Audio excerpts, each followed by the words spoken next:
10 plus years ago, I was doing the Video Music Awards in South America. They called the Los Premios. And I was there and we were all done, all said and done. And there was only three people left from the audio department: me, the late, great Sean McClintock, and Charlie Campbell. Charlie went to go inside to say goodbye to some people. I said, Charlie, we are in the last van. We're in Guadalajara, Mexico. We're in the last van going back to the hotel. And Charlie said, I just need a few minutes. And I said, Charlie, if you're not back here when this van leaves, we're leaving without you. And as the late great Sean McClintock said, what, we're oil spotting Charlie? And we oil spotted Charlie. We left Charlie behind in Mexico. And the truth is that I feel bad about that. And you know, if there's one person that I love to this day, it's Charlie Campbell.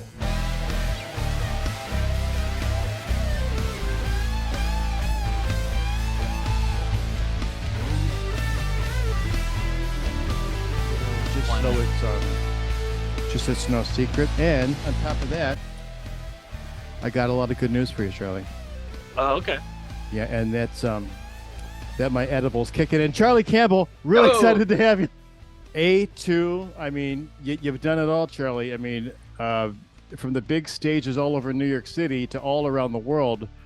You know, you and I have done shows on multiple continents. I'm really, really, really thrilled to have you, man. Oh, I'm glad to be here. Thanks for inviting me, Peter. Charlie, I know you as an A2, music A2, which is explain specifically what is the job function of a music A2. So yeah, that's actually an interesting question, and it's different, like in all the different formats, you know. But one thing I was thinking of, like, basically, I mean, your job is you mic the bands and you do the transitions from one band to a next. So mostly we do these big shows where there's multiple bands. Often there's a turntable or an A and B stage. So when a band is playing, you're setting up the next band backstage, and then, you know, the curtain goes up, that band plays, and you're tearing down the band that was on the opposite stage. So like that's the simplest explanation of what we do, is just move the bands from, you know, backstage to on stage to backstage again. But like in the live TV world, and I think you'll be able to relate to this, like things change all the time. And there's always a long period of rehearsal before the artist gets there. And so you set up everything the way you think it's going to be, the way it has been advanced, and you do your best to be exactly ready for what's going to come in. But then inevitably things change, and they change with the artist and their artist people on the stage, looking at the set, coming up with new ideas and changing things. So you have the artist and their rep, and you have a stage manager, and the artist is coming up with all these crazy ideas and changing everything that's flowing through the stage manager to the producers. The producers are making some kind of decision. It flows back through the stage manager to the artist, blah, blah, blah. Now, the people that need to know about all this, like you, the monitor mixer or the front of house mixer or anybody, is miles away from where this is happening. Sometimes literally not even in the building. Yeah. Like the monitor rig might not be in the same building literally as this is going on. So as an A2, like I'm right there standing across from the stage manager and hearing these changes happen. So I hear them before anybody else, and before it has time to filter through the producers and back through the heads and down to everyone who needs to know what's going on. Like I can bypass that and quickly give the information to the audio people that need to know. So you become like almost a stage manager yourself.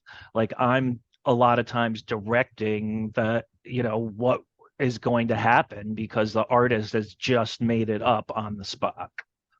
So I think that's something that's different from like an A2 at a studio show, where everything is the same every single night.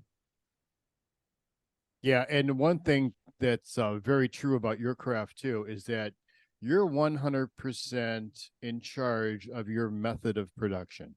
You know, with how you physically do things, how what your system is, it's all derived from what you've learned to do and not to do. Right. I mean, I think generally, like on the big shows, we're all pretty much left alone to do our thing our Yep. own way. Like, there's not a lot of micromanaging that comes from the top. I think that the most successful productions are the ones where they hire people that they trust and they let them do the job Yep. instead of, we've all been on shows when it's not that way. And when you have someone micromanaging from the top, and it really slows things down and Yep. makes stuff stupid. And no matter what, you're gonna do things multiple times. Like anything worth doing is worth doing twice or thrice, is what I like to say, Yeah. because you end up doing stuff over and over, no matter how well planned out it is. But with a micromanager, that becomes even worse. And then you're really just doing, you know, things over and over for no reason. Yeah, all true. Now, let me Yeah. stop you for a second and kick you back, right? Yeah. Charlie, where did you grow up at? Yeah, in Connecticut, just like an hour outside of the city. So it was like very suburban bedroom community. Um, and but we were close enough to the city that it was just a train ride away. So New York wasn't like some crazy far off place. Like, it was right there, but it was still, miles away from my day to day as a suburban kid. Dig that. And what was the first concert you went to? The first concert I went to was, my babysitter took me to a place in Connecticut called Lake Compounce, which is still there. It's like an amusement park, with an amphitheater shed. And we went and saw Van Morrison, Oh, and he played a couple of songs, and then, like, I'm not even really sure what happened, but he turned on the crowd, and there was some back and forth and some yelling, and then he just split. Like, he played four songs and sounds walked like a off the Van stage and Morrison show to me. left. Yeah, and I realized, realized later that, like, this wasn't super uncommon. But yeah, the Yeah, first concert I ever went to, the artist like got pissed and walked off. had enough of this shit. Charlie, what Yeah, year was that? that had to be like maybe 1987. Okay. Okay. So I And was about 12 years old. And then the nice. first concert, like, I wanted to go to and went to, with again, I had to have a chaperone, but I saw Edie Brickell and New Bohemians Oh, at the Capitol Theater in Portchester. And that must have been like maybe the next year. Um, yeah, one of their early tours. And it was great. I love that. I still like her. nice, A man. really good, a really great artist. Yeah, it's somewhere there's a pass from her up on the wall behind me. That's for Yeah. sure. Yep. That's for sure. Yeah. So, were you playing any musical instruments when you were a kid? No, I never learned an instrument. I like briefly played the saxophone like in elementary school, but never stuck with it. And like my dad played a little bit of guitar, and we had a piano in our house actually, like an Wow. old upright. Yep. And of all the like stupid t-ball and roller skating and other stupid activities that my parents made me do, like, they never made me do the music lessons, which is the only thing that I wished I had actually done. And I know it's never too late, but at this point,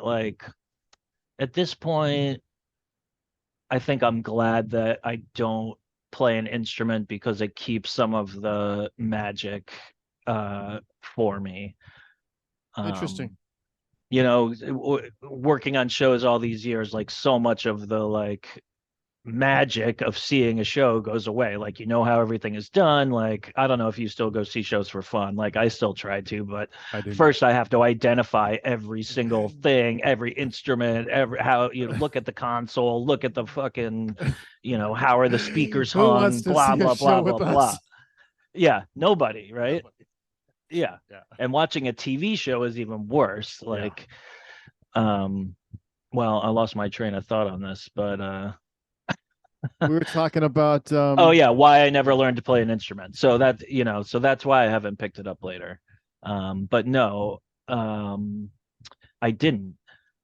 But the way I got interested in sound was when I was a teenager. I was a deadhead, a big deadhead, and I was into Grateful Dead. I was a hippie. All my friends were hippies. That's the scene that I was into. This actually comes to me as quite a shock. I mean, I knew he had atheists, but I didn't know he had hippies. And that scene, like especially at that time, revolved around trading live tapes. So yeah. you're listening to bootlegs of various quality, like whether it was recorded with a person in the audience with a nice mic setup, or a person in the audience with a shitty mic setup, or whether it came off the soundboard. So, you started to listen critically for audio quality as you were trading these tapes, and you had to come up with A through F grade that would be accepted by other tapers who you didn't know. So there had to be some kind of a standardization. Yep. And so that, you know, is how I got interested in listening to audio and listening to sound. And then eventually I bought a couple microphones and a little recorder and went and recorded some shows myself. So that was like my first inkling. And it was, from the engineering point of view, from the recording point of view, not from the, most people get into it the other way. They're in a Yeah. band, and so Absolutely. they have to learn the sound part. But I went the other way. Where was your first Grateful Dead show? That was it was at Nassau Coliseum in the spring of '89.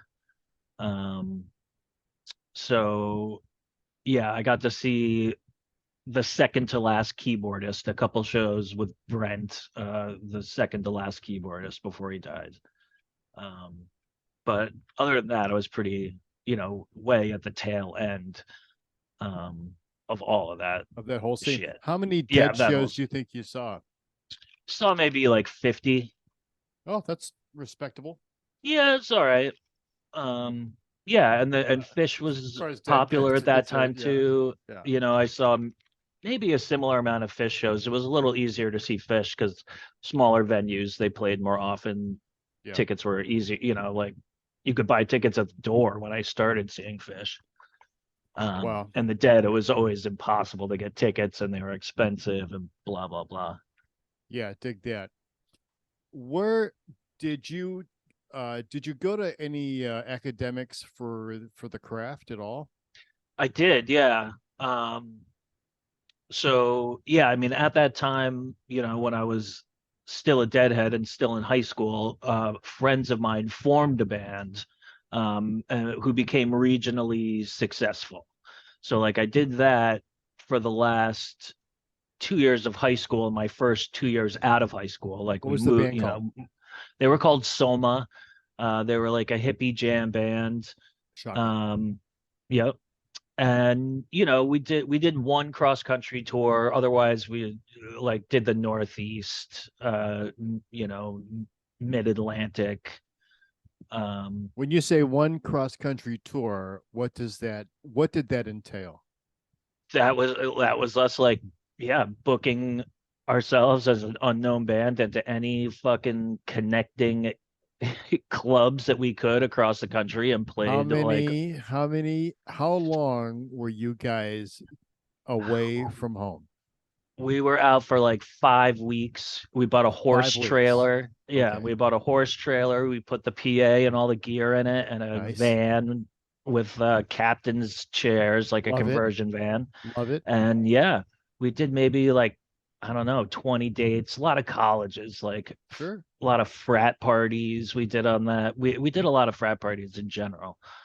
Because the frats had tons of money. I mean, you could get real, you know, could get like $2,000 a night from a frat, and like they didn't care what you played. Like, Yeah. Dig that. you Dig know, that. like it was so yeah, like that was, mixing in shitty clubs, figuring it out, buying a little Allen and Heath console, learning how to use it, just Now, let me as you ask you this. go. What was the most important lesson you learned from that 5 week run?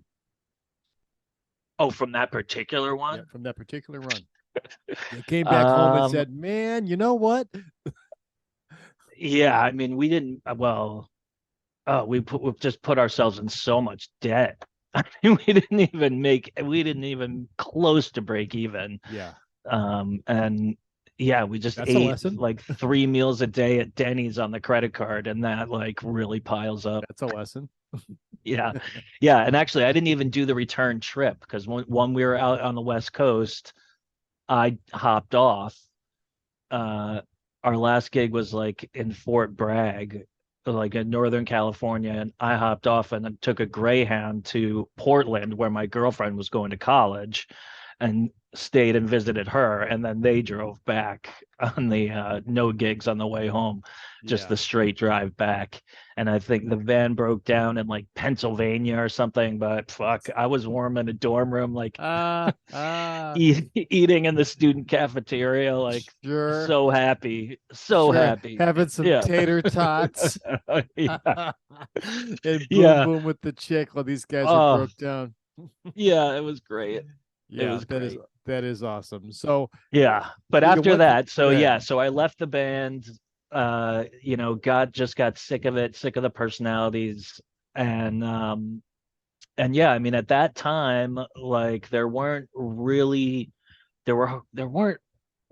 any 4-year programs except for Berkeley in Boston had a 4-year engineering program, and there's like 5 towns, maybe one or two others, and there weren't even that many trade schools.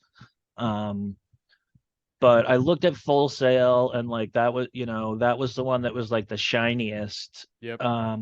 But I didn't want to go to Miami, and I didn't want to work in Miami. I wanted to be in New York, so I went to the Institute of Audio Research, which is in New York in Union Square. And Did you train in every day? yeah, so yeah, I mean, I got an apartment with a roommate pretty soon. I think I commuted from my dad's house in Connecticut for like a couple of weeks, and then like met a friend, and we got an apartment on the upper, like on First and 90th. What year was And that? so I just that would have been like 1995, Okay. 1995 maybe. And it was a 1-year program at that, like a 12-month program. I think it's just a school year program now. But I loved it. Like, it was filling in all the gaps, and like like all the practices that I'd figured out, or like you learn how to ring out wedges just doing it, but I didn't really understand what I was doing. And so Oh yeah, up to that point, all your knowledge yeah, base came from trial and error, and yeah, how trial, somebody else was doing exactly. incorrectly taught you. Yes. Oh yeah. Yeah. I learned more from, yeah, we played at this club in Norwalk a lot called the Globe, and they had a guy there, Brooks, who was the worst sound guy in the world. And I learned so much just Here- by watching Brooks and doing the opposite of Here's what what that you want to clown do. did. Oh, he was so bad. What a moron. Ugh. Yeah, so I went to school for a year, and so it was worth it. Like I don't know if it was worth it. It cost $10,000. It was like $9,500 or something. Which was a lot of money at the Um, time. it was a lot of money. Yep. And then I still had to have a job, and like just living in New York City, so I got some help from my dad, but mostly I worked at HMV Records on 82nd and Lexington, A and record just store. a record store, yeah, a CD store, yeah. Okay. And I mean that was a good job for me. Sure. Eventually I got into the jazz room, so then I could just play whatever I wanted. Then it became really great. Oh, that's kind of Um, cool. They get really yeah, control because your you're own environment there. yeah, you're allowed to open up stuff and play it. So I was like, oh, let's listen to Hank Mobley. Let's listen to this. Let's listen to that. Like it was a great education. I could just open anything I wanted and play it in the room. Like this That's is awesome. great. So you did a calendar year at the Institute of Audio Yep. Research.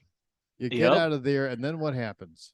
So yeah, so then this is where I got really, really lucky in that when I was graduating, FNL Music, which was a location recording company owned by Randy Israti, at that time they had someone leaving and they were looking for an intern. So because I had the highest GPA in the program, they recommended me. So I got to go in and interview, and the first interview, I met Jane, who was like the office manager, super, super great person.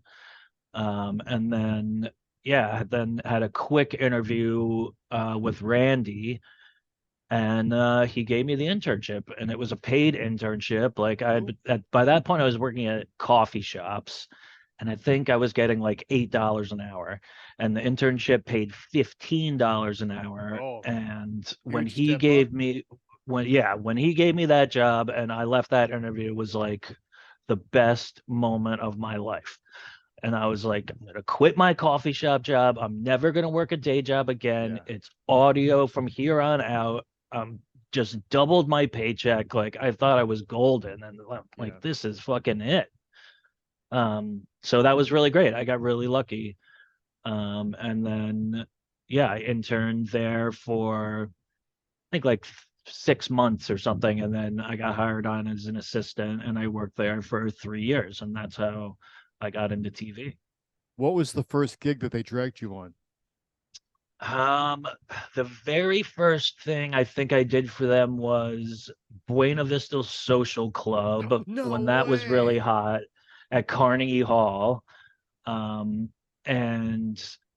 I was pretty excited. I'm like, oh, it's gonna be so amazing. I'm gonna get to Yeah. see this show, blah, blah, blah. This is gonna be so cool. And then we dragged the truck over there, and at this point there was a Capricorn in there. So we had these racks that were, I mean, I think there were Capricorn mixing 36 console. space. Yeah, the Capricorn mixing console. These 36 space racks, like giant racks, and each one accepted 16 inputs. So to get the like 56 inputs that you would use, you needed six of these giant freaking boxes that connected back to the truck with fiber. And there's no room for them anywhere. Like, it's a constant problem. So at Carnegie, they went like downstairs under the stage, like in a machine room where the lifts are for the stage or whatever. And so they were like, yep, you're going to sit and just make sure nothing happens with the boxes. So like, I didn't see I didn't see the stage. I didn't see the venue. I didn't hear a single note of music that was played. I didn't see fucking anything except the inside of the machine room, like down underneath the stage at Carnegie Hall. So like, what I probably have a pass from that show. I was technically there, but I didn't. I might as well have. I could have been anywhere. Yeah, well, I actually mixed them at Oh yeah. Beacon Theater, Uh a C Factor gig, and huh. they were great. Oh my God. Yeah. Amazing. They were super Yeah. great. And that guy, Ry Cooter, Yep. right, that did the documentary with them, he just sat Yeah. next to me and said, turn this up, turn that down. He was Yeah. super, super chill, man. So that's a Yeah. pretty epic first gig, Charlie. I Carnegie know. Hall, even the basement. Yeah. No, I know. Yeah. Um, Yeah. And that, I mean, that's what, you know, a lot of people just there's a lot more of a like stepping stone process, but like by getting an intern at FNL at that time, so that was 1997. Like they just had so much work. And Like FNL MTV was was in. a company that provided remote trucks. Yes. So they, well, I mean, really, they just had one. They had one big flagship truck that had this Capricorn console, which is a digital console, a like studio level digital console, that was unheard of at that time to be in a location, in a moving vehicle. And I think when they put that thing in, all together, not including the truck, but the console and all the racks and everything, it was $1 million for that console. And then the world moves on and you move on to different systems, and less than 10 years later, that console with all that crap plus another Surface, another 72 fader console, was sold for $6,000 total. From $1 million to 6,000 in less than 10 years. Yeah, it's in my basement right now, actually. Is it really? No, Did it's you not. end up with that? No, but I mean, I I think did Peter not. Gary, yeah, I think, the person that bought it, like, would advertise and was supporting a few other Capricorns throughout the world as like a Yeah. spare parts guy. And he made his money back instantly, um, just by selling it out for spare parts slowly. Yeah, But that's yeah, the funny. depreciation of early digital gear, the cards inside with the A to D conformers were stamped 1988. So like Wow. that's when those cards were made. Like, so that was old already. Yeah, that's considered antique Yeah. roadshow in the audio business. Yep. And it was the hottest thing out there for, a year and a half or two, but the digital technology just moved so fast that it became obsolete really quickly and just too persnickety and difficult to keep going. So, I came in at the end of I came into the business at a real transition point in general between analog and digital. Yep. And like when I went to IAR, like we had a whole class on biasing tape machines and learning how to do the analog tape machine. And I never once even saw an analog tape machine in my actual career. One time, actually. One time we recorded Bob Dylan and he wanted it to be analog, and we brought in an analog tape machine, and we still had to find someone because I had forgotten by that point and no one else knew how to bias a tape machine. Who's gonna calibrate it? Who's gonna Yeah, we had to bring someone else in. Um, but so, like when I first started, D88s were the hot thing, so that's 8-track recording on video cassettes. And then in the big truck, we had a reel-to-reel digital machine that was 48 tracks. But the reels would last like 40 minutes or 42 minutes or something. So you would still have to change reels like you would have to in the old days. Yep. With analog reels. You had more time, but you still had to change the reels. There's a pass behind me from when me and you did Rock and Roll Hall of Fame induction the year they did Alice Cooper and the Ventures. Yep. And I remember you had those style racks back then that your gig was to monitor that crap during the show. Yeah, and do the changeovers, and you would do the same thing that you did in the analog days. You'd stagger the starts so that you'd start one machine and then you'd start the second machine a little bit later, so that when you were taking off the reel from the first machine, the second one would still be running, and then stagger the and starts. yeah, the gap that you could go back afterwards and close that gap so that you didn't miss anything. And then we moved there into hard drive technology, and we had this what was it called, the Otari hard disk recorder, Radar. It was called Radar. And I can remember getting in these unbelievably huge hard disk drives that came in. They were like $40,000, like in these big cases, like all protected, blah blah blah. And you get down to this little hard drive. It was 6 gigabytes. That was like 40 fucking grand for 6 gigabyte hard drive. And Wow. you had slots, and so you'd have four of them, and you'd have like a massive 32 gigabytes with your raid of drives. And then during the show, you'd have to hot swap drives. Same thing with tape. Like we never.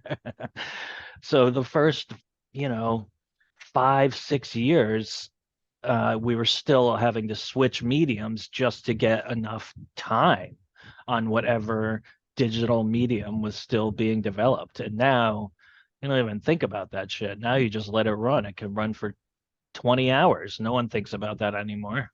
Bro, I had never thought about it, and I had no idea that you guys were doing that. That you were running out of bandwidth on your recording devices, you know? All the time. I mean, you had to plan really, really carefully, and you plan, do it during commercial breaks or, Right. and if it was if something went wrong, you would have to interrupt, and the production would have to insert a break or stop the band, like because if something wasn't getting captured, then something wasn't getting captured, and Now let me ask you they this, were, Charlie. yeah, Uh, yeah. uh, when was it that you really had the sensation that you had made the jump to light speed, that you had made the crossover from, hey, I'm just kind of fucking around, to, hey, I really know what I'm doing, I'm really there. When was that for you? Never. I mean, I'll let you know when it I'm waiting happens. for it. Yeah, I'm waiting Thank you. for it. Good night. That's all the time we have. Yeah. I mean, I worked at FNL for 3 years, and I got pretty good at that job. Um and and then I went freelance, and that was a whole nother thing. Like that was like starting over to a large extent. Um so then I had to develop a whole new set of contacts. I continued to work for FNL as a freelancer and for other recording, location recording companies. But going freelance really meant, expanding to other parts of the business and becoming a PA tech, and becoming an A2, a television A2. Um, and there's choices to be made in that as well. Like I was also at that same time like doing kind of you know like tour bus or even van tours, and to clubs or small theaters, and doing the tour manager front of house thing, which is like a whole nother route. Who'd you And go out with? I went out with a band called Hot House Flowers. They were an Irish band. I went out with Meat Beat Manifesto. That was like Oh, an I love Meet electronica Meet Man. band. I love those guys. Yeah, they're really cool. Jack Dangers. Yeah. That was a really cool tour. Different than anything else I'd done. The front of house part was great. It was just a left right and just like turn it up as loud as it can possibly go. Yeah. So that was more of a tour manager gig. Um, but at a certain point, I like that stuff is fun, and like I was working on music that I liked, and I was mixing, and life on the road is fun, and like you party and work at the same time and all that kind of stuff. But the money compared to what you could make in the TV world, it's like no comparison. So at some point I really had to decide, like, I have to concentrate on one or the other of Yeah. these. Like they both take up too much time. I can't do both. And so I decided to go with the money.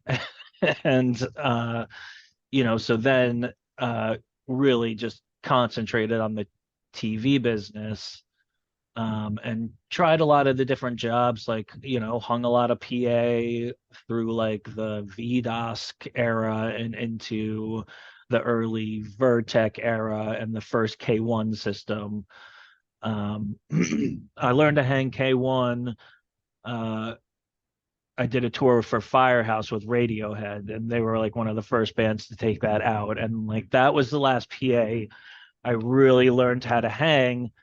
And I just sort of decided at that point that it was better to really specialize. And instead of being, the second call for 3 or 4 jobs, I wanted to be the first call for one job because it almost never gets past the first or the second call. So like if I'm the third call PA guy, like usually you never get to the third call unless it's a really big show. Yep. So I really just started concentrating on trying to be a music A2. I got into the business because I like music. I like live music. I liked being close to the action.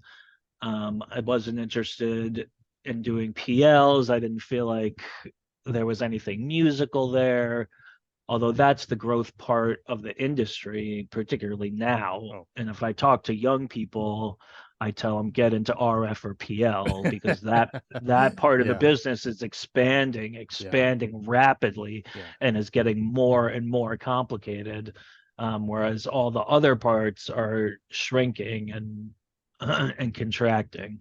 Yeah, I mean, I get hired to do the exact same thing that I did 30 years ago. I mean, from my perspective of my job of hanging audio systems, loading in shows, dealing with set change, dealing with the artist on stage, doing loadouts, bringing the PA in. None of this for me has changed. What is the name? Well, the gear has changed. The gear has changed, but the procedure hasn't. Our order of operations from the moment we get to the gig to the moment we leave, none of that has changed. Who's on stage? What's the microphone? What's the speaker? What's the mixing console? That shit changes. But what we're doing, that's the continuums. Yeah. Yeah. Yeah, I mean, he's exactly like you said. You still have to load it in, put on a show, and load it out. Everything arrives in boxes. And in between all that, there's a series of technical nuances. Yep. Yeah. Yeah. No doubt. Tell me, what was the first show that you did where you thought, wow, this is just really amazing to be here? Oh, there were so many. I mean, one show that really stood out was an FNL show in Mexico. It got filmed as a DVD, so anyone could go and watch it. It's called the Battle of Mexico City. It was Rage Against the Machine in Mexico City. Wow. And the government had been not letting them play in Mexico for a long time because they have this whole political thing with a revolution that's going on in the south of Mexico. So the government been like, no, no, no. And then finally they were like, okay, we're going to let them play, but they can only play in the shed, the like 5,000 or 7,000 seat shed that's like on the grounds of the giant football stadium. You could probably add a 0 to that number, huh? Well, right, exactly. So, we get there, we set up, blah, blah, blah, rehearsal, everything goes fine. And then the day of the show, like 150,000 people show up. They trash the gates and they're just all inside. As many people as can possibly fit, like have completely overrun everything. There's thousands of people everywhere. And they start the show. I'm back. We're set up in a Jelco in the back. We didn't have the truck on this one because getting it to Mexico too difficult and dangerous. So it's a flight pack system. In a like trailer in the back. The band starts and the trailer just starts shaking like this. And they're like, what the fuck going on? Everyone's freaking out. I leave the trailer. I'm down on the parking lot and I just see the lamps in the like waving back and forth like this, and I'm like, it's like an earthquake. I think there's an earthquake, but it's not. It's the fans. It's just that crowd jumping up and down in unison is just shaking everything. And like it was such an intense show. Wow. um it was really, really cool. It was an MTV show, and yeah, you can just see the mayhem, and the whole political thing, like, there's rebels called the Zapatista rebels, and there's this guy Comandas Marcos, who's like their famous leader. And he's always been kind of part of the Rage Against the Machine imagery. And so before they played like a video, and it was of this guy talking. It was all in Spanish, we're in Mexico. And I was like, oh, it must have been, you know, Hey everybody, welcome to the show. right. Or like some speech, Yeah. for some vintage speech. But afterwards, or like right afterwards, we found out that that had been made that morning, like by this guy in the jungles. Like he's wearing a bandolero of bullets, he's got an AK-47, he's on a horse, and like he's talking to, that morning to Wow. these kids that are going to be at the Rage Against the Machine show that night. So like it was Everyone, very direct, like uh, very direct. yeah, I'm Yeah, it was sure really somebody was cool. unhappy about that. Yeah. Yeah. I mean, this is like all these are the reasons that Mexico didn't want to put the show on in the first place. But if they'd done it in the stadium, they would have been able to have control of the scene a lot better than, trying to put it in a too small venue and just letting it get run over. Yeah, It was like that's ugly. Woodstock 99 when I was there for work too. And Oh, like that same thing just got run over. stop talking right now, Charlie. I want to hear Yeah. all about it. I made a Yeah. video about Woodstock 99, and I didn't know just from a From the viewpoint, a community witness perspective. viewpoint. Yeah. Tell me about Woodstock 99. I have some pictures. I think I got out some pictures. Oh, First, let's see. Like here's a good one. That's uh, me, uh, and uh, that's before the show. that's during peace and love. That's during Peace and Love. Um, and then these are my personal pictures of the aftermath, right? Oh, So like, that's less peace and love. yeah, less Peace and Love.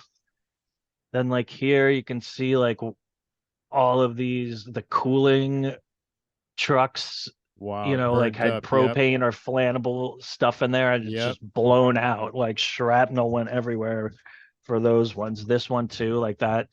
This truck had propane canisters in it, and they're just, Oh, nice. you could see that. And then this is my favorite one. And Oh, like, I don't know whose car that is, but I love the way it says greed pollutes.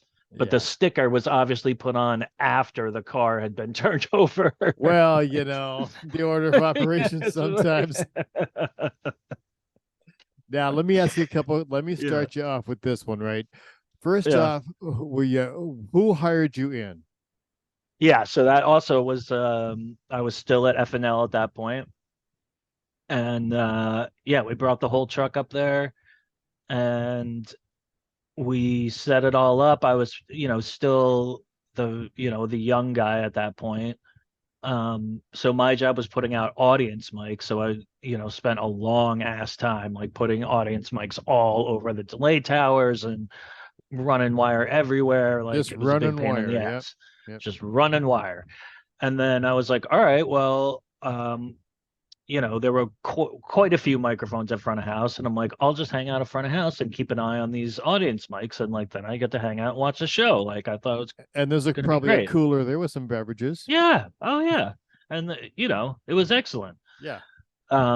So yeah, I stayed out there for the first day, and like everything was totally chill. Who And was then the I went best back band on out the there. first day Oh, I don't know. for I you? can't even remember. I can't even remember like what the order was. I would have to look. Oh, that's fair. Um, and then so I was still out there the next day. when Limp Bizkit played and the shit really started to go off. So like, I mean, all that happened was that, you know, front of house, they put up some light scaff, and then they covered that with plywood, and they used twisty ties, like they drilled holes, and they used zip ties to wrap that to this framing that they built.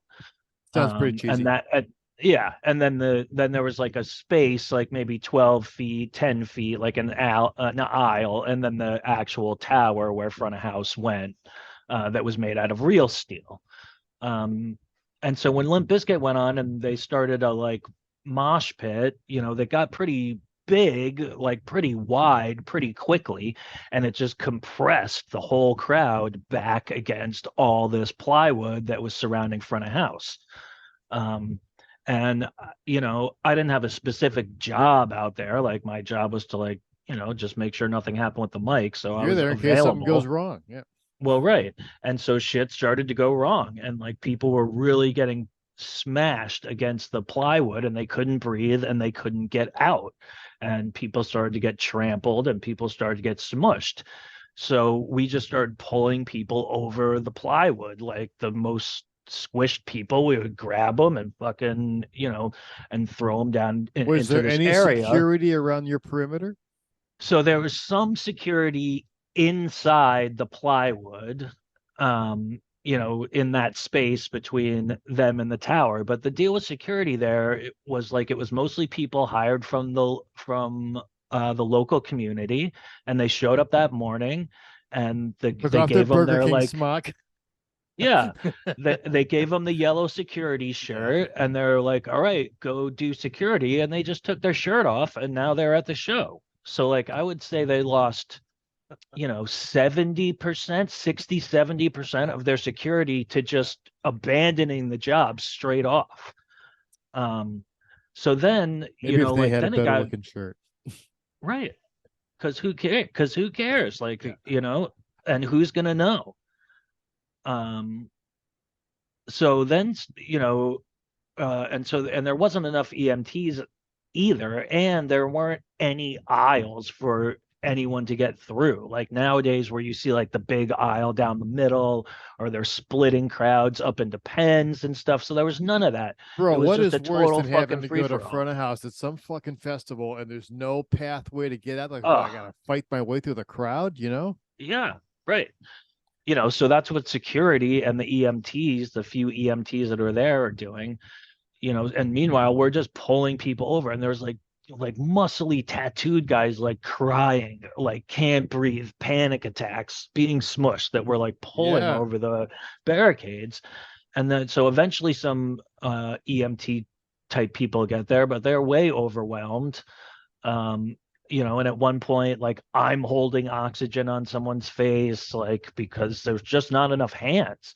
And Yeah. like then they couldn't get the vehicles out there to take these people away either. Eventually, like, some people come out in like a gator, and they have a couple backboards. They load like the worst injured people onto that and try and drive it back to the EMS tent. And How you then getting a gator through a crowd like that? say, yeah, just fighting their way through.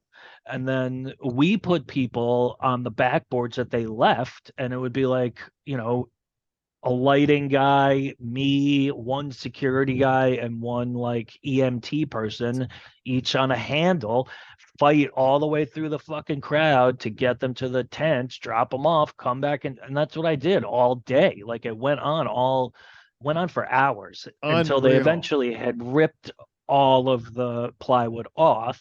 And then then it was just people right up against the tower. There was like no longer any No security moat. perimeter at all. And so then it was up to us and the security people that were still there, just to keep people from like climbing up the stairs and going and fucking with the front of house engineers. So like that was a hairy ass day. And like, so after that I was like, well, fuck that, I'm not going to front of house anymore. So I spent the last day in the truck, um, And You'd have that was fun chosen because wisely. yeah. So that was fun because we had a router for the MTV trucks.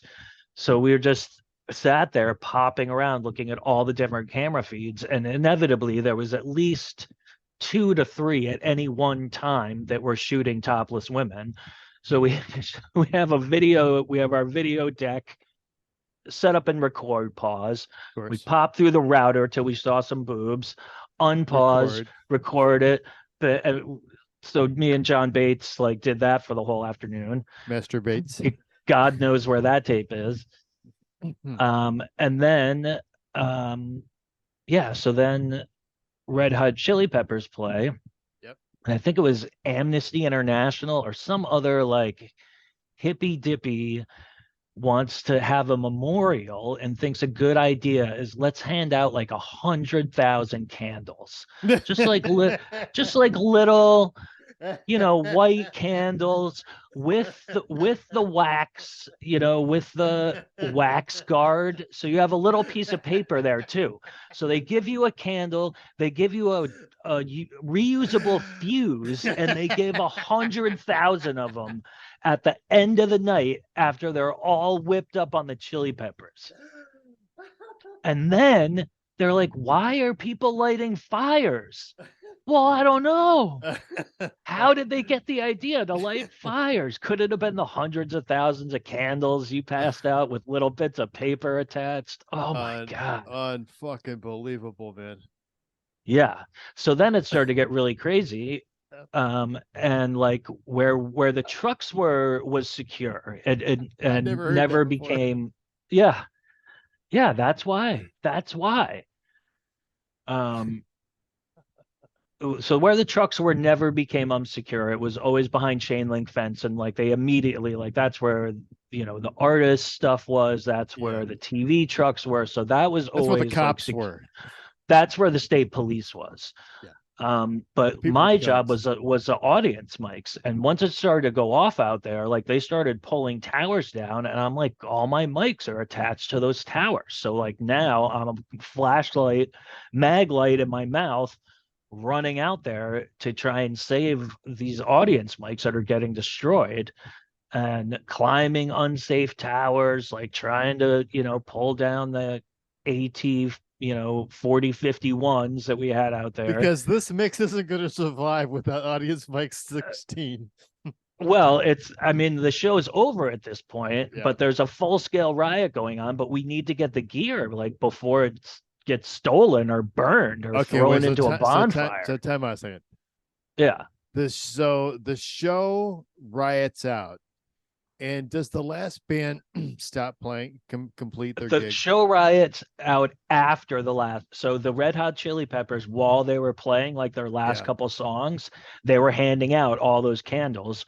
The Red Hot Chili Peppers finished, show's over, gig over, entire festival over at that point. Oh, so was there anyone supposed to come out after the Peppers? No. Okay. No. It was supposed to be show done, one more night of camping, and everyone goes home tomorrow. And so, but by this point, like they'd run out of water. This is when, they start destroying the cash machines. When all, this is when the riot happens. So we had to load out, but show's basically over, you're loading out and they're rioting. Correct. And where I have the shit I have to get is out in the riot, like. So, I was out in the riot, like trying to collect these audience mics. I think we had 22 audience mics out, and I got 20 of them. We only lost 2. Pretty good. Pretty good. Like, some of them were like the tower had already been pulled down, and they were like face down in the mud. Other ones, the towers were still up, and I could climb up and get them. But like, it was a mess. It was crazy. Did you burn anything to fit in with the looters so you would not stand out? No. I went and stood by the bonfires for a while, and I like watched the people that were leaping across the bonfires. Yeah, nice. And like, watching like naked people run around, and like, you could get into the vibe. It's Night of Mayhem.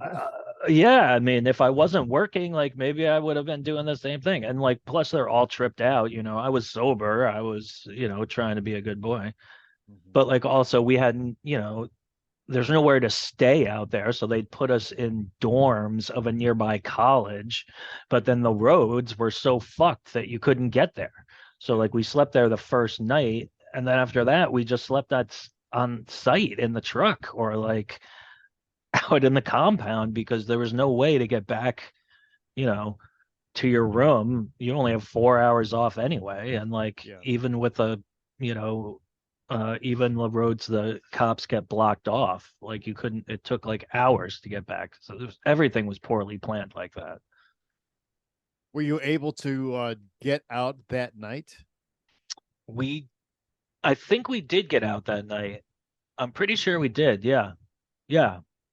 Yep. We hightailed it the fuck out of there. And I think we lost a lot of the cable that was Yeah. out. Yeah, that was out for the audience mics, but everything else we got back. And like, yeah, another thing that was different at that time is like, particularly for TV shows or shows like this, like the location recording company would provide the mic package. So like, even if it was a firehouse show, they wouldn't bring a mic box. Like the microphones were provided by the location recording company, because with the idea being that, they would maintain a better mic locker than what a PA company might have at that time. And like, Oh, it true. wasn't yet the days of, cheap Audio Technica mics going on the road. And so, um, if you had an act that wanted to use 421s on their toms because they sound great, like that's great, but it doesn't work for the director because he doesn't want to see a fucking mic that's bigger than the drums. So, Yeah. like, so like, so a lot of PA companies weren't set up to, you know, provide mics for a TV show. So, that would be a big part of our job, would be providing the mic locker for the whole, or at least for the headlining acts. Yeah. Interesting. Yeah. Interesting. What Yeah. kind of changes have you seen in the past since you've been in the business? Well, I mean, there's so many. I mean, certainly, everything's tracking towards more and more remote work with less and less people on site, and COVID only accelerated that. I think that, Yep. plans that were in the works for 5 years from now were put into use immediately during COVID. Um, and so, um, yeah, they can do less and less with people on site. It hasn't been as bad for audio as it has been for other departments, particularly camera people. Like, there's so many robocams, and Oh yeah. people that used to be in the truck are not in the truck anymore. I mean, from an audio perspective, I, like we were saying before, I saw everything go from analog to digital, everything go from heavy snakes to fiber. Um, from everything being wired to wireless, like that all basically happened, between 1997 and like 2005. Seeing the first digital consoles come out.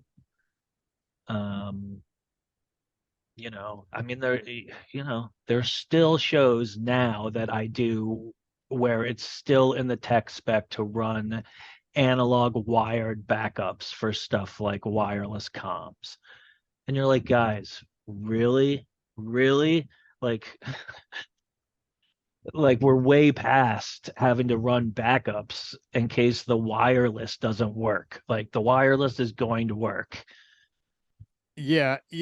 When I started at Radio City in the late '90s, when the recording trucks would come in, they would run these 12 input cables, these DT12s, and Mhm. and it was so many 12 input cables. I'm like, guys, why can't you get a 56 input cable and run it in the building and have Yeah. one? Why does it have to be all of this that had to go up over the sidewalk, through some window, down 3 floors, 109 feet over, and then wherever it Yeah. would ever land? And then, as you know, it eventually turned into fiber, and now instead of 20 cables, it was 20 fibers.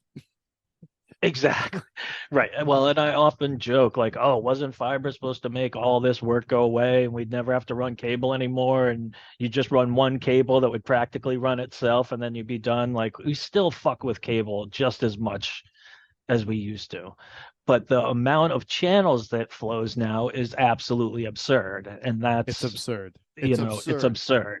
So we put the almost the same amount of wire, but the amount of data that moves through those wires is exponentially more. Carrying a subpar product. Right. Well, now that's subjective. Absolutely there. Yeah. That is subjective, you know. But yeah, I mean, doing shows, you know, that are regularly over 200 channels, I mean, that's crazy. When you started in this business, I mean, you know, 24 channels was it, man. that was it, and that was a big band, And you, that's with you know, and that's with your effect returns. yeah. Oh, And that's everything. Yeah, and the cassette player. and the CD player, right? Yep. Yeah.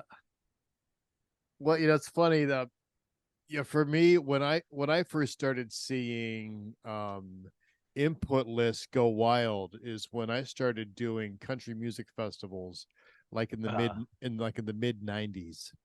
Uh-huh. I did a thing called the Pepsi Country Music Festival for 3 years, Yeah, I remember that and one. you know, and it was left and right fiddle, left and right dobro, left and right banjo, left and right. And it's like, man, you turn this thing into 50 inputs, but it's still 20 inputs. You know, Yeah, exactly. Yeah, I don't know everything's what's just got left and two. right about a fiddle, but Right. I have a funny fiddle story. I want to hear it. I was doing, yeah, Tim McGraw at the I've done them. Beacon Theater. Sure. So, and he plays the Beacon a lot, and I think he likes coming to New York and that whole thing. But there's also always a little like country New York animosity. But I was working for the truck, and I was, going around letting the engineer get sounds. I was with the backline guy. I was like, all right, I'm gonna have him play the violin. It's not a violin, it's a fiddle. Like, okay. And, he's playing away. I'm trying to listen to what the engineer's saying. I'm like, do you have it? Do you have it? Do you have the violin? He's like, it's a fiddle. I'm like, okay, all right. And then blah, blah, blah. I'm like, all right, well, we'll come back to the violin. And he stops and he says, if you call this fiddle a violin one more time, I'm going to have you kicked out of this fucking place. And I was like, okay, sorry. It's a fucking fiddle. But like, That's funny, Charlie, because I have the opposite story where I was on the roof at Radio City for the Tony Awards trying to get the guy from Fiddler on the Roof to go. yeah, You know, yeah, play the fiddle, the I said, violin. play the fiddle. It's a violin. It's like, well, they call this show Violin on the Roof. I'll let you know. Yeah. Okay, for the meantime, play the fucking fiddle. I asked him if Yeah, he knew play any the Charlie Daniels, and he's like, Yeah. "Do you know the Devil's Just in Georgia? Could you play that?" No sense of humor, Mr. Violinist. String players never have a sense of humor. That's one thing I've found. Let's talk about that. String players never have a sense of humor. Yeah. Well, orchestras, they're very, they're very willful. I can remember we did an orchestral Who show. It was the Tommy Orchestral. So no drums, like just completely orchestrated for orchestra. The singer was an opera singer, like they were going to present it like classical music, not like the Who. Pete Townsend was involved, but he didn't play. He played like acoustic guitar in one song. It's like a straight Did he smash orchestra it? show.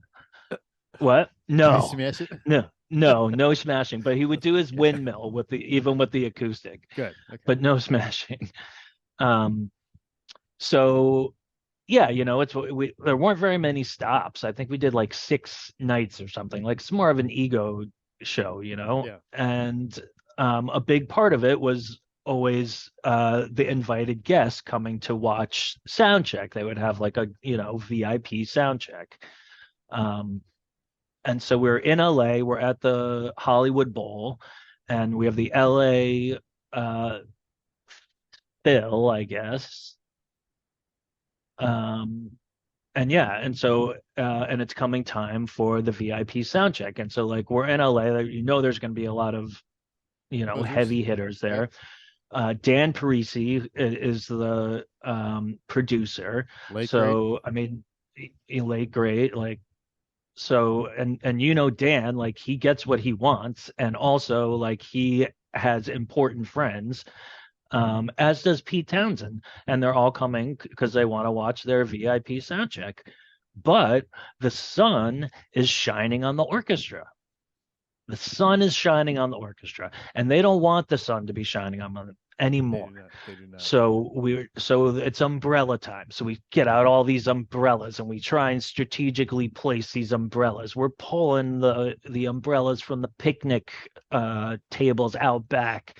We're trying everything with umbrellas to get the sun from shining on them. And they're just not satisfied. And so they're like, you have to close the curtain. And Pete and Dan and everyone is like, please don't make us close the curtain. We have all of our friends, all of our financial backers coming to the VIP sound check. Like, we've got to keep this curtain open so that they can see you. Like, they can't do it with the curtain closed. And it went on and it went on and on, and they would not budge. And they closed that curtain, and they played the VIP sound check in back of a closed curtain, and the VIPs just sat there and stared at the curtain. I was like, I cannot believe that they won that. Uh, But they did. They just do not care about anything that you have to say. They are doing what they are doing. Yeah, every time, and that goes especially with the New York Philharmonic. But we did that same show at the Met, and it was fantastic. Had the best time ever. Like, they were great. Yeah, there's really great people with the Met, and there's a couple that Yeah, that of course. that don't want to play along.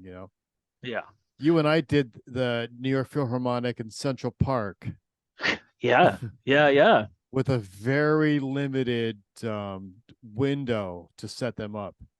Yeah, that was a good execution we did on that. That was your whole plan, and we executed it really well.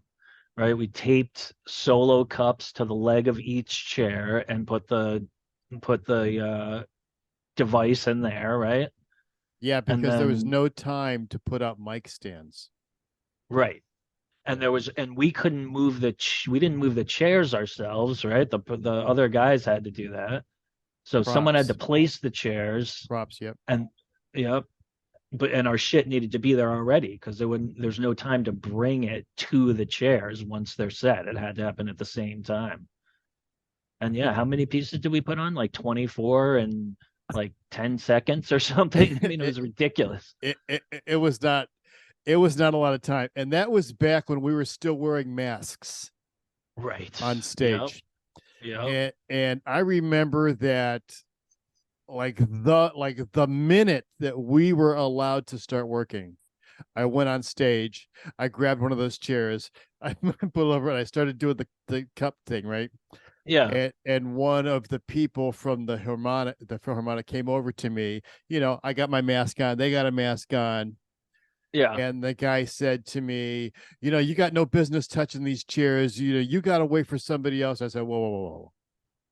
What's your name? And the guy said, my name's Dave. I said, my name is Peter Walker. He goes, I'll leave you alone. And he walked away. And that was because he had heard of you already. that was my highlight. Don't fucking argue with me. I highlighted that stupid gag, but that was challenging. Yeah, that was challenging. And yeah, and I felt like we had that figured out pretty early, but the powers that be just stayed on our backs about it all, like nervous and not on board.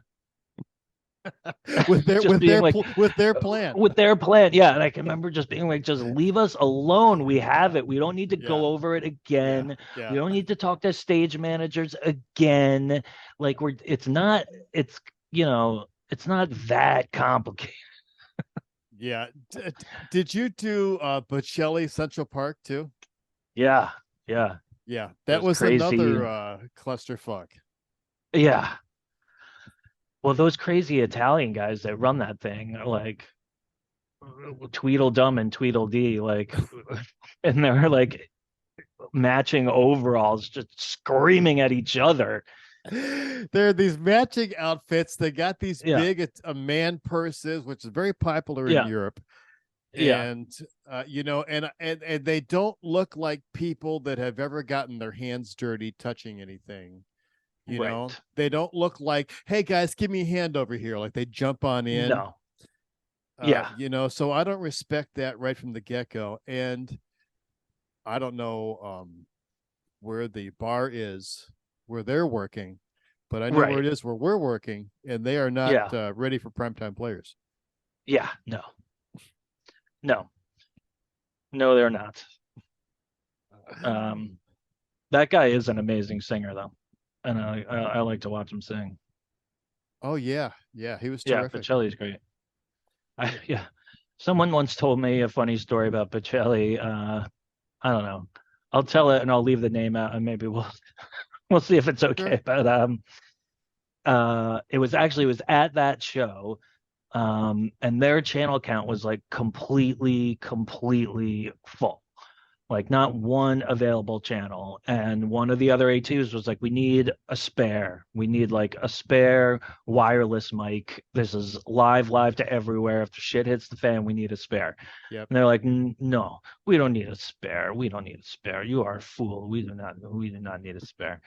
And like, and but this person insisted and set up a spare channel that like went some weirdo way, and I think like ended up in the production desk. Like he's like, if Mr. Bocelli's mic goes out, like I will have something to hand to him. And then of course, like it does go out.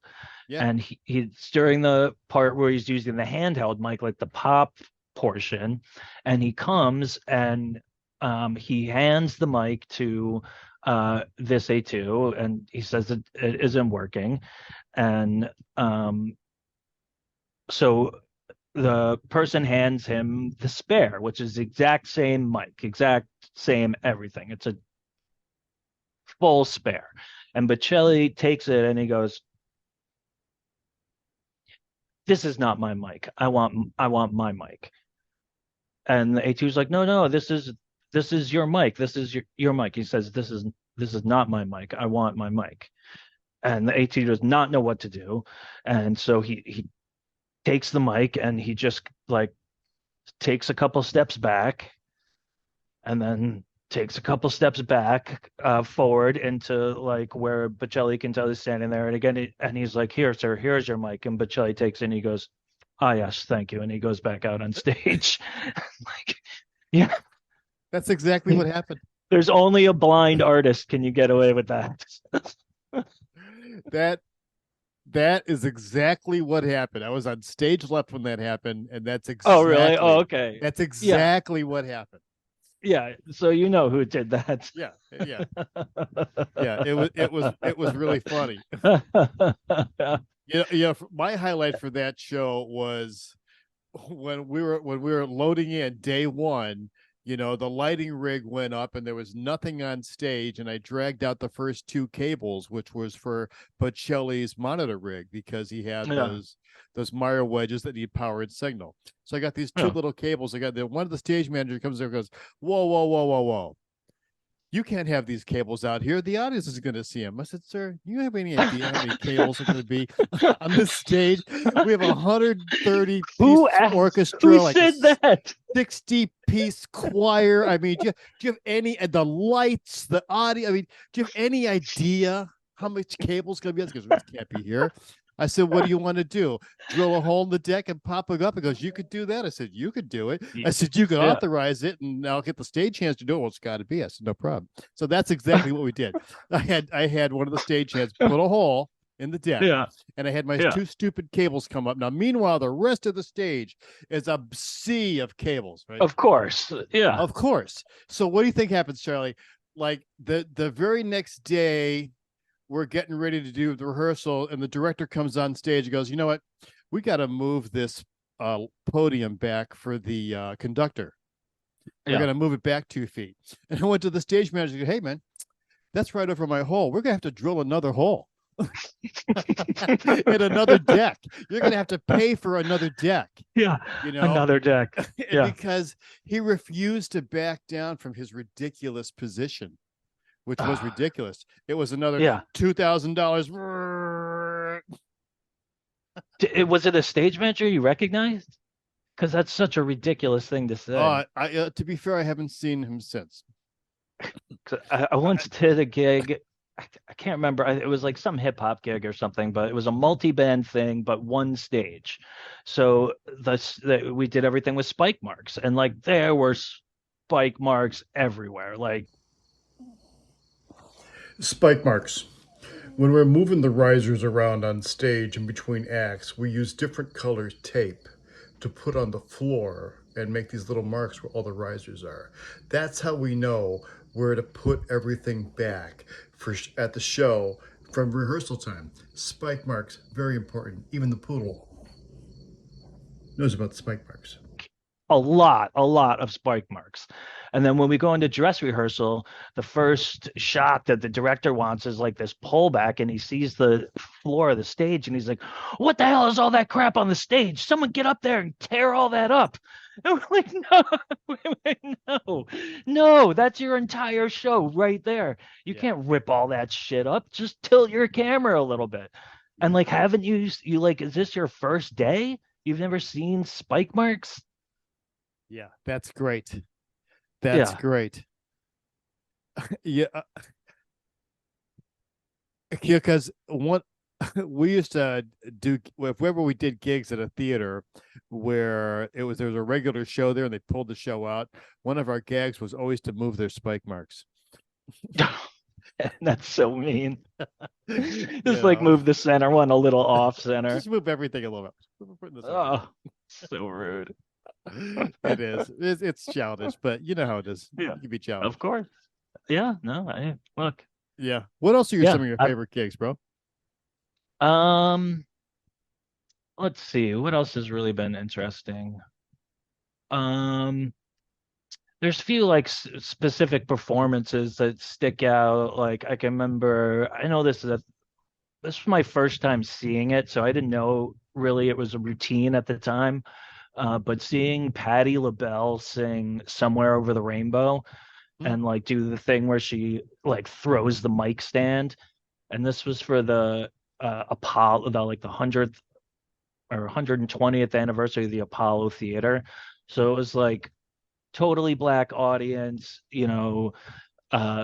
love this singer, and like she just knocked it out of the park, and then does this thing where she, like at the height of it, she like throws the mic stand down and the whole fucking place just went crazy, like you think the top's gonna come off. And you get chills and you're just like, wow, like I just really saw something. I feel like so much of the stuff we see is just like single performances, because the shows we do aren't, like it's not often it's not a 40-minute set. It's like just one song, but it can in some ways it can be so much more impactful to have her just do that one tune, that killer exit, and then just walk off and it's done. And like it's like that was perfect. Like you didn't need anything more. I dig that. It's rarer than not to have an artist that stops the crew from what they're doing to pay attention. Right.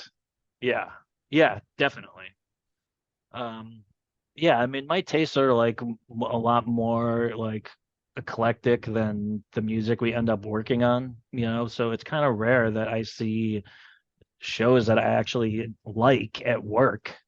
You Megan know, Thee like, Stallion, Cardi the well, B, yeah, I mean, the there's always classics. that. There's the Biebers and yeah. Yeah. But you get to see the big classic rock bands. And those are, that's always good. I like seeing Roger Waters, or it was cool seeing the Police when they did their reunion, or Tell me about that. that wasn't that for what was it? There were like three cities like did a connected concert. I think that's what it was for. And it was a giant stadium and like O2 Arena and something. And it was all like simultaneous. I don't know if you worked on that. I don't know what year it No. was. But yeah, it was like during the time that the Police had their reunion. And we all, that was like another one, like where, when they do their sound check, like most of the crew ends up somehow being out in the in the audience for sound check.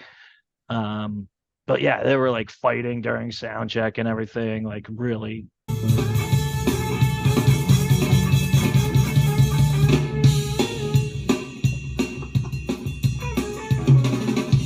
That's going to be fucking cover of Modern Drummer magazine is going to be fucking devoted to that drum fill, you cunt. It's amazing that you could play that Very drum good. fill in 9 beats. Right? Huh? It's Yeah. fantastic. Just because you get lost, just because it's a little confusing for the fucking bass playing element. Motherfucking each other and like that couldn't get through a song. But they pulled it together for the show, and like, it was cool to see. Well, I tell you, I saw them on their Synchronicity tour. Oh yeah. And I went there just because I thought there would be chicks, which I was right. Oh yeah. But what I was, because I was not into the Police at all. But man, it was what a show. What a show. They were so good, man. I mean, the whole arena was just electric from the moment they came on, man. Yeah. Just really left an impression on me, man. No, and those are the interesting ones too, when you're surprised, like when you either don't know the band or when you're just surprised at the reaction or how well they play. Like I can remember seeing Huey Louie in the News and being like, wow, that was amazing. Like he totally like, yeah, and like I never would have thought that would have been a good show, but it was great. And like and those are the happy days where you're just like, wow, like that was cool. Wasn't expecting it. Yeah. What was your biggest starstruck moment? I mean, seeing Bob Dylan was pretty good. I mentioned that show earlier because we ended up bringing in the analog recorder, and the deal was that he was recording a segment for. It was after Johnny Cash died, and they were doing a Johnny Cash tribute show. Dylan couldn't be there, but they was gonna record a segment to play during the thing. So he was rehearsing at what's it called, Montana Studios, all the way on 10th Avenue. It's like a real old shithole rehearsal space with like a terrible elevator, and it's got a lot of character. It has a lot of character. So like this was probably in, I don't know, it was right after Johnny Cash died. I guess I could figure out what year. I was pretty young. So I was excited to see Dylan, and like he had in his little position, he had like a stool, and then on the stool he had a sign that he'd taken off the wall that said no smoking, the no smoking sign, and he put it on top of the stool because it had the cushion, and then he put his ashtray on top of it so it would be steady. And like, so like I have that sign. Like when I left that day, I took the took the sign that's great that Bob Dylan had used for his ashtray. for his no smoking. Yeah. So like I got a souvenir, which I was happy about. But then anyway, so he was just dressed like in his normal clothes. Like he looked kind of bummy actually. He was like wearing sweatpants, I think. But then he wanted to change it to, his cowboy regalia to tape the segment. So he came with like his assistant, and his assistant like kind of held up a towel, but like where I was in back of the towel. And Bob just dropped drawers. He was wearing no underwear, and that's when I saw Bob's vagina. Yeah, right. Yeah, nope, he has a penis. I saw his penis. And then so I was like, holy shit. Like, I didn't just meet Bob Dylan, I saw his dick, and I have something that he touched. That's fucking great. Did he touch it with his dick? Yeah, not that I saw. Not that I saw. I think, But yeah, let's not rule out the angle. yeah. And also, we know that now that Dylan goes commando because there was no underwear involved. There was none under the sweatpants, and he didn't put any on before he got into his cowboy clothes either. So he Well, goes you know, commando, at when least you're when a he's hip- rehearsing. When you're Yeah. a hippie on the go. Yeah. Yeah. And then I think the next time I saw him was like at some huge festival. I think it was Lollapalooza, and we were done early and he was playing on the big stage. And so we all went over to watch his set, and we were like standing, like he had locked down his stage. Like we couldn't get up there even with our passes because he's Bob Dylan. But we were looking from like this really weird angle. And all of a sudden we see some smoke, and then two PA boxes, the bottom two PA boxes just burst into flame. And we're just fucking burning up there. He's And on with fire. the Claire guys scrambling to try and take the bottom two boxes off and like spraying them with fire extinguishers and the whole thing. And Bob just played on. He completely ignored it, but As you should. yeah. Yep. But yeah, I'd never seen a speaker that was part of a hang catch on fire before. Or since, actually. I don't think I have either. Yeah. I don't know what was going on, but it was two of them. I've had Amperex catch on fire. That I've seen too, yeah. One time at Madison Square Garden in the theater downstairs, I had a MSL3 rig, which was 2 deep, 6 wide, and I had left the motor plugged in for the PA, Yeah. and something had shorted out in the system, and during the show I'm mixing, and here comes the PA. Oh, no. Landing by itself, just one of Yeah. the motors coming in, hitting the subs, tumbling into the audience. Oh God. Pretty special. Oh, that must have Pretty been terrifying. was. Did it come down slow or did it just drop? C factor speed, Right. Yeah. Oh my God. 33 feet per minute. And was that a C factor rig? Of course it was. Yeah. That the C factor path is how a lot of the guys that I respect the most in this business came through that company for some reason. They were the gateway when I moved here to New York. They did everything. They did all of the television work in the city. Yeah. All that MTV, all that Sony work. I mean, all of it. They did it all. Yeah. And they didn't lose it because of their personnel. They Right. lost it because of their methodology. Yeah. And the management. Oh, yeah. All right, I'm gonna let you go, Pete. But this Well- was fun, and we should do it again. I'm not sure how much we got here, but Well, we got what we got. yeah, We'll definitely do it again. let's do it again. I was really nervous about it, but that was totally fine. I had fun. What's to be nervous about? We're just talking, right? I don't know. I know. But, Charlie, I really appreciate not you used to taking having the time. camera pointing at me. I always run from the lens. I run from the lens. Bro, I know. It's a little trust me, it's weird for me spending my Yeah. life as you say, behind the scenes. Yeah. And even when I was a musician, bass player, I'm upstage right back in the corner in the dark. Yeah. Right. But the truth is, and the reality is that you've got a lot of interesting things to say, and interesting stories to share, and people want to hear it. Yeah. Cool.